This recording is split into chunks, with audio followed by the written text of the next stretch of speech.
Bueno, vamos a continuar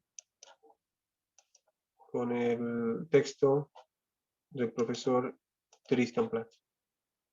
El capítulo que nos toca es el tercero, se puede dividir en dos sesiones, de la página 107 a la 121, y bueno, la segunda parte, al final del capítulo, en la siguiente sesión. El capítulo se llama Proceso y fracaso de la primera reforma agraria. Hemos visto los antecedentes, ahora estamos viendo la idea de que existe en estamos viendo la idea de que el proceso de reforma agraria que se ha hecho con una visión liberal ha sido básicamente un fracaso, ¿no? Es un fracaso porque no se adecuaba a la realidad ni a las posibilidades que tenía el Estado para efectivizar y revisar la misma. Bueno, lo que dice Tristan Plath en la página 107 es que el proceso de reforma agraria ha sido un fracaso, ¿no? Ha sido un fracaso porque no ha logrado básicamente alcanzar los objetivos que se había planificado. Así nos dice en la página 107. Entre 1874 y la Guerra Federal de 1899-1900, los gobiernos bolivianos hicieron un enorme esfuerzo por reformar totalmente el sistema de la propiedad rural a fin de implantar un nuevo sistema tributario y fomentar la emergencia de un mercado de tierras. Lo primero permitiría aumentar los ingresos fiscales, mientras que lo segundo se consideraba un paso imprescindible para el desarrollo de un capitalismo agrario, complemento necesario de la gran minoría de la exportación. Entonces, lo que se intentaba hacer es, por una parte, si ya uno de los principales recursos o fuentes de recursos del Estado era los aportes indígenas, se creía que si existía una reforma de la suficiente envergadura y se provocaba que se genere mayor producción, ello por supuesto iba a aumentar la cantidad de impuestos, ¿no? Como vamos a ver, se va a intentar aumentar la cantidad de impuestos, no a la tenencia de la tierra, como los indígenas estaban acostumbrados y posiblemente habrían deseado que se mantenga en ese sistema, sino un impuesto a las utilidades de las tierras. Es decir, que si alguien tiene una propiedad agraria, pues la idea es que no pague por esa propiedad agraria si es que no ha logrado producir, pero sí tiene que pagar sobre lo que ha llegado a producir, ha llegado a comercializar, ha llegado a vender, ha llegado etcétera. Entonces, era sin duda una gran propuesta, bueno, gran propuesta en el sentido de la envergadura, ¿no? De la envergadura que tenía. Pero, como hemos dicho tantas veces, no estaba respaldado con estudios científicos, con una meditación sobre la realidad boliviana. Entonces, dice Tristan Plath, permitiría aumentar los ingresos fiscales, pero al mismo tiempo permitiría desarrollar el capitalismo agrario, ¿no? Todo esto con la idea de constituirse en un complemento a la minería de exportación.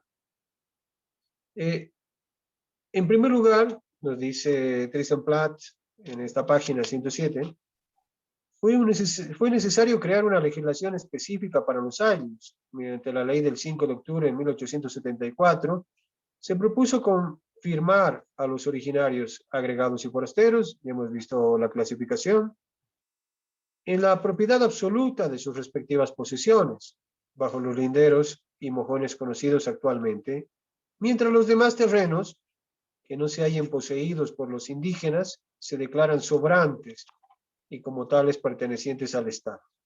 Se crearía una mesa revisitadora para recorrer los terrenos, previa citación de colindantes.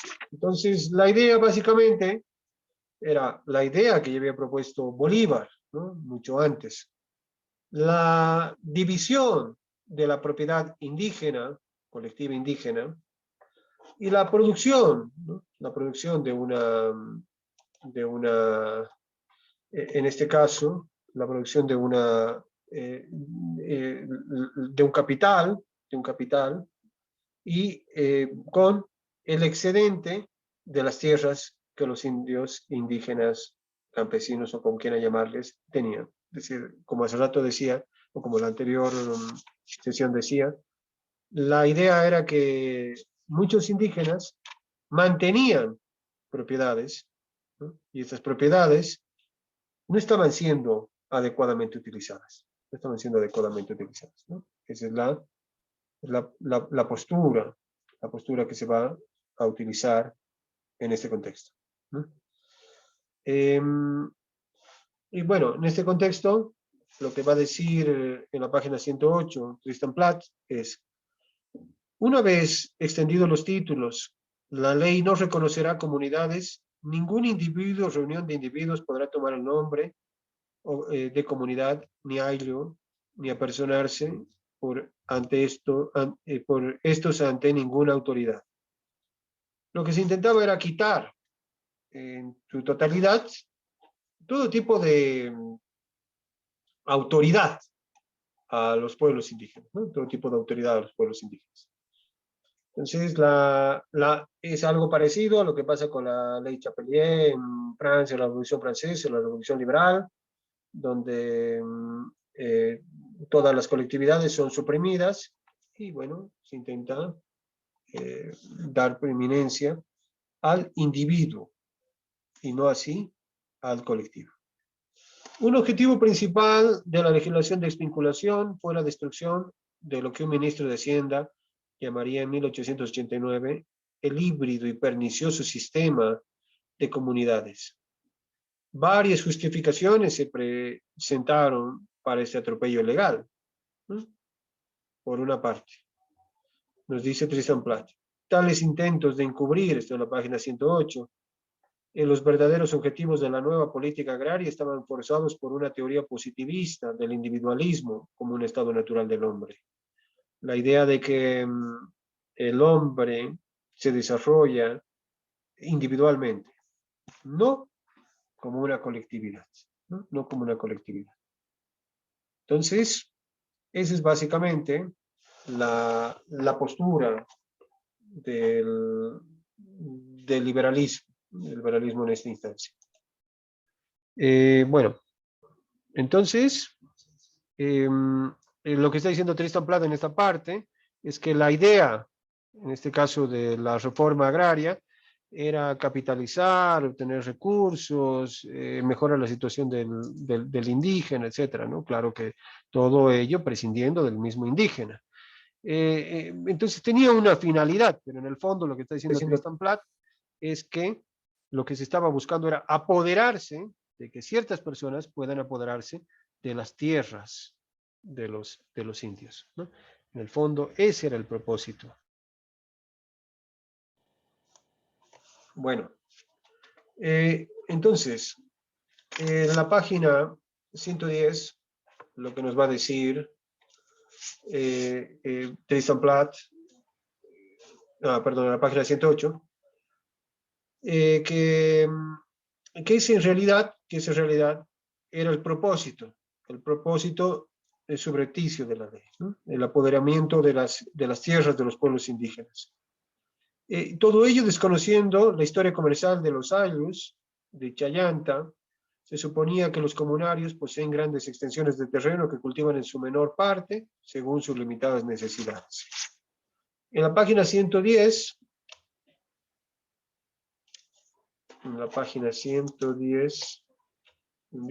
sí, lo que dice es, la posición teórica, ¿sí? Sí, bueno, en la página 110, lo que dice es la posesión teórica subyacente, derivada, como decía el subprefecto de Chayanta, Dario Fernández, en 1889, de Adam Smith, es el siguiente. Las leyes económicas con Adam Smith fijan la sabia regla de gravar la renta, pero no el capital. Ese era el problema. Vuelvo a repetir. Si los indígenas tributaban de acuerdo a la propiedad que tenían, y se creía que esas tierras eran improductivas, que podían producir mucho más, entonces lo que se pretende hacer es quitar del camino a los indígenas para darle a personas que tengan capital esa tierra. Y entonces ya no correspondía tributar la posesión de la tierra, sino que se pensó que lo que se podría tributar era no la posesión, sino básicamente los frutos, lo que producía esta, lo que producía esta, esta tierra, ¿no? Lo que producía la tierra. Entonces, esa es básicamente la finalidad con la cual se va a realizar esto, ¿no? Así cita igual la página 110. Narciso de la Riva, el primer revisitador de Chayanta, agregaba que el resultado de tal proceso de acumulación originaria sería la liberación de la mano de obra campesina para su empleo en las nacientes industrias y en las grandes haciendas en vías de formación, ¿no? Entonces, esa es la creación de la gran propiedad agraria. Estaba premeditada en la medida en la que se creía que iba a traer inversión, cosa que al final no sucedió, ¿no? Veamos cómo lo dice el profesor Tristan Platt en una presentación, ¿sí? Veamos, él dice lo siguiente.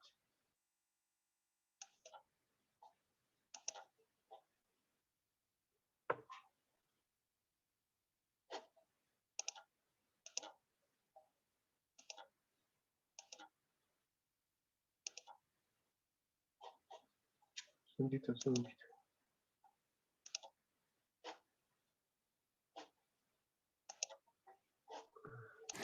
Entonces, y esto es una cosa que hemos hecho en este libro, es presentar la historia de Macha desde 1930 más o menos hasta 1994 y 2000. Y eso nos permite acercarnos a muchas cosas. Primero, un periodo totalmente desconocido en la historia de estos años, que es qué es lo que pasó entre la Guerra del Chaco y la Revolución de 52. Bueno, después, ¿qué es lo que pasó después de 52? Este archivo nos permite ver muchas cosas totalmente desconocidas. Por ejemplo, que Agustín había sido suspendido por el MNR, el Movimiento Nacionalista Revolucionario, entre 1954 y 1961. Eso no sabíamos, ¿no? De repente ahí está un punto clave que nos permite preguntar qué fue la relación entre el MNR y los ayllus, ¿no? Que es un tema que muchos hablan, pero sin ninguna evidencia. Ahora tenemos evidencias sobre eso. Ahora, una cosa que antes de seguir debería decir es que la historia de Bolivia sobre la cuestión de la contribución territorial, el tributo, es totalmente diferente de lo que es en Perú o en Ecuador. En Perú, en Ecuador, como sabemos, se suspendió el tributo en los 1850. Y después hay muchas cosas que pasaron, pero no hubo tributo. En cambio, en Bolivia, la contribución territorial sigue pagándose con la voluntad e insistencia de los ayllus hasta 1994. E incluso después se sigue pagando, aunque ahora pasa como derramas a los sindicatos y ya no va como antes al Tesoro de Potosí, o sea, al Estado. Hasta ese momento, hasta 94, los curacas habían podido mantener el sistema de cobranza que habían inventado o reinventado desde principios del siglo.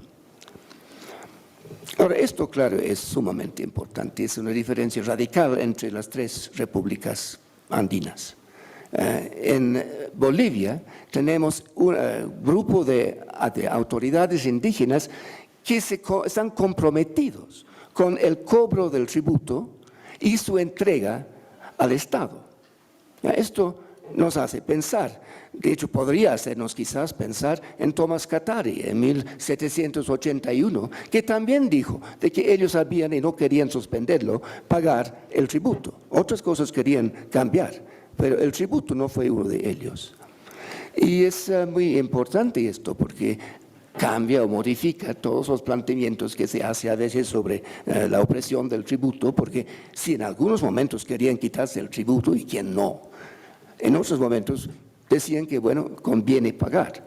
Y eso lo hacían y insistían en hacer hasta los 1990, y algunos dirían después.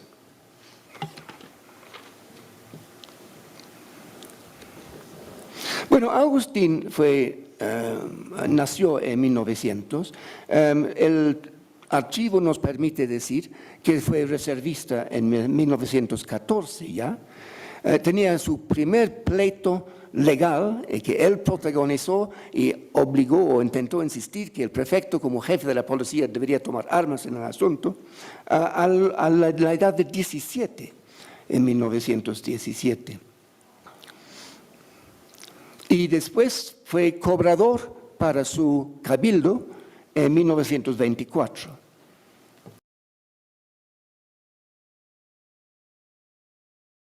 Bueno, podemos ver ahí que la idea de Plath, que va a defender en todo su trabajo, es la idea de la importancia en la subjetividad y en la constitución de lo que llamaríamos indígena en los ayllus del norte de Potosí.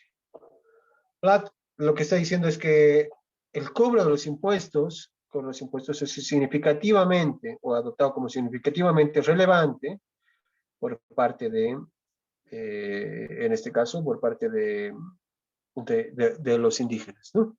Y eso que ha desaparecido antes de la Guerra del Chaco, mejor, sí, antes de la Guerra del Chaco, y después de la Guerra del Chaco, en Perú, porque con los ingresos que tenían de diferentes recursos naturales, va a implicar que se deja de cobrar en Perú los tributos indígenas. Estamos hablando de 1800, ¿no? Y en Ecuador, como dice el profesor Plath, también se corta el impuesto de los pueblos indígenas. Ese impuesto se mantiene, básicamente, en Bolivia. Y entonces va a significar que en ciertas comunidades, como en este caso las que estudia el profesor Plath, se mantiene la idea de que es una contraprestación, de que los impuestos constituyen una contraprestación a los servicios que otorga el Estado. Por lo tanto, lo que va a manifestar Plath es que hay una relación de reciprocidad entre el Estado y los pueblos indígenas, ¿no? Bueno, veamos lo que dice el profesor Plath, lo que dice el profesor Plath en el texto, ¿no? Se pregunta, estos indicios, veamos, la posición teórica subyacente, como decía el subprefecto de Chayanta, Daniel Fernández, de Adam Smith, eran las leyes económicas con Adam Smith, fijan la sabia regla de gravar la renta, pero no el capital, ¿no? La reforma agraria liberal no afectaba solamente la tenencia comunitaria de la tierra, amenazaba también combinar toda la estructura regional de la autoridad. Lo que está diciendo la página 114 es lo que decíamos antes de poner el video. Si el Estado boliviano obtenía como uno de sus mayores ingresos el tributo, y bueno, lo que pretende hacer es aumentar ese tributo, ya no a partir de la posesión de la tierra, sino a partir de gravar la producción de esa tierra. Entonces lo que va a hacer es dejar en ciertos lugares de cobrar a los titulares de la tierra, a los que van a comprar esta tierra, a los que se van a adjudicar la tierra. Y entonces, como estos propietarios no van a producir, entonces van a tener un déficit económico significativamente importante. Y eso es por lo que dice que la falta de cobro de tributos de los pueblos indígenas va a generar o va a minar la autoridad del Estado. La autoridad del Estado. En esa misma página dice, debe pensarse también que el subprefecto recibía como parte de su haber un porcentaje del monto recaudado en su provincia. Por lo tanto, si sencillamente no tiene recursos, el prefecto no tendría de dónde cobrar. Por lo tanto, la poca presencia estatal que existía tendría a esfumarse. De ahí que Rasguido solicitara se mantuviera al escuadrón Junín en Chayanta. Y si esto no fuese posible, nos remite una fuerza de 25 hombres. En apoyo de la solicitud dirigida al prefecto de Potosí, se informaba que esta provincia se sublevó el año pasado contra la Revisita 1, que hoy aún más tenaz, con el éxito que siempre ha tenido corriendo a 4 revisitadores. Por tanto, se puede adelantar un paso sin tener un piquete bien, no se puede adelantar un paso sin tener un piquete bien anunciado. Lo que está mostrando este documento que está analizando el plan es que ya existía una alta acumulación de molestia de los sectores indígenas, los cuales mostraban la oposición a la política que se estaba llevando a cabo. En el texto de Zárate Vilca de Condarco, pueden ver cómo los indígenas proceden a vender sus tierras, generalmente a precios muy bajos, ¿no? Y que después pierden esas tierras y no tienen medios de subsistencia. Y por lo tanto, lo que ellos querían era recuperar las tierras que habían perdido frente a generalmente terratenientes. En la página 115 dice Tristan Plath, no sabemos las causas de esta aversión, pero es evidente que la subprefectura consideraba inútil y provocativa la presencia de la mesa revisitadora sin el respaldo de una fuerza competente de línea. Era básicamente el malestar que había crecido entre los pueblos indígenas. El Estado, según Plath, había roto el pacto entre el Estado y las comunidades campesinas. La razón era que los comunarios de Pocuata se habían sublevado contra un deslinde practicado por el revisitador, entre ellos y sus vecinos de Macha. Lejos de proponer su defensa, los indios de Pocuata, presentando sus títulos respectivos, apelaron al motín amenazando en número más de 1000 victimar al cuerpo de la revisita y sus contenedores de Macha, que inferiores en número fueron apaleados y heridos en mi presencia, pues resultó un combate grave del que me salvé con mi fuga, habiendo tenido la causal suerte de tomar 8 cabecillas que conducidos a esta subprefectura fueron puestos en inmediata libertad. Lo que se está alegando aquí es que este malestar, ¿no? se va a producir porque el Estado, en parte, no puede llevar a cabo la reforma agraria. no tiene los medios, no tiene los militares, no tiene la presencia estatal, no tiene autoridades que permanentemente puedan vivir en las comunidades. Por lo tanto, no puede prácticamente, como vamos a leer un poco más adelante, como lo dice Tristan Plat, llevar a cabo, hacer eficaz, real, la reforma agraria, ¿no? La reforma agraria.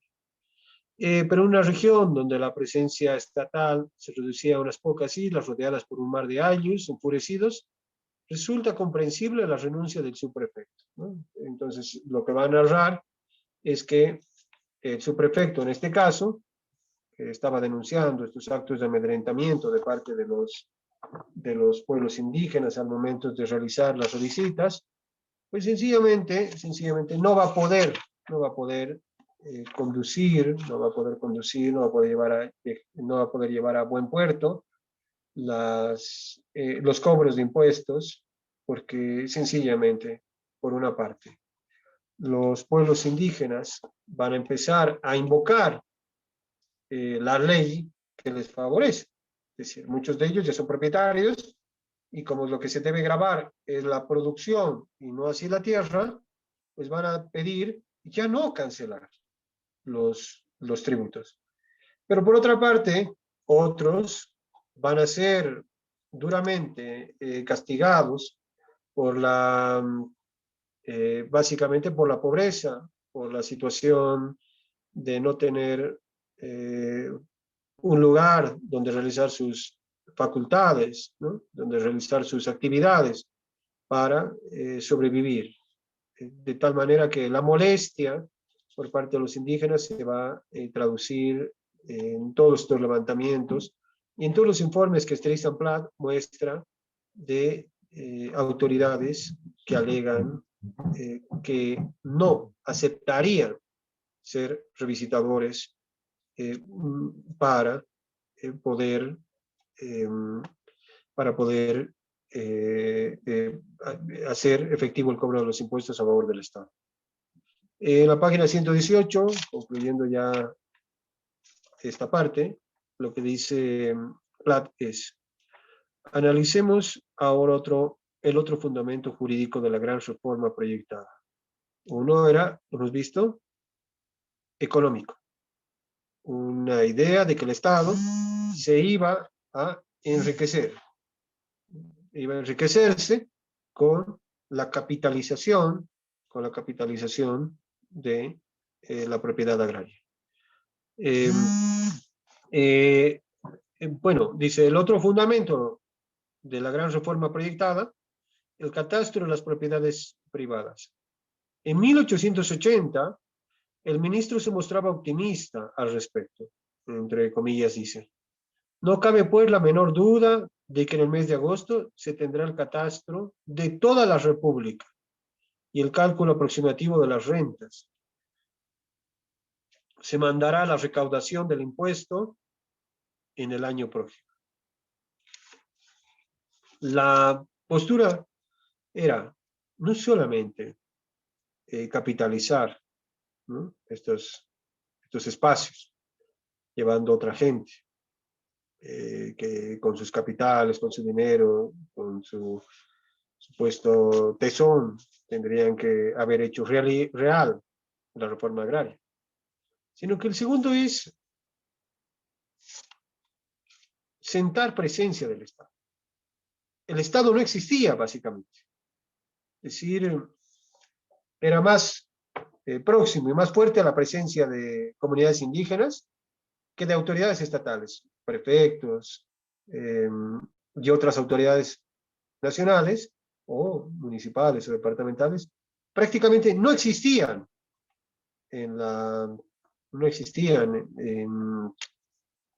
existían prácticamente en los años. Entonces, no era posible saber cuánto es lo que producían, cuánto es lo que habría que cobrarles, no se podía formular política pública, no se tenía exactitud sobre la extensión geográfica de sus propiedades. Entonces, la propuesta era que al ingresar y otorgar títulos individuales, se podría medir ¿Cuál es la propiedad que exactamente los ayllus, los indígenas, poseían y que el Estado podía calcular en sus políticas públicas, podía decidir? Entonces, la idea era presentar o efectuar una presencia estatal donde el Estado no existía. Sin embargo, esta política, como lo vamos a terminar de ver en la segunda parte del capítulo, va a ser un fracaso, ¿no? Va a ser un fracaso porque no se daban las condiciones apropiadas para la realización de esa mentada reforma agraria.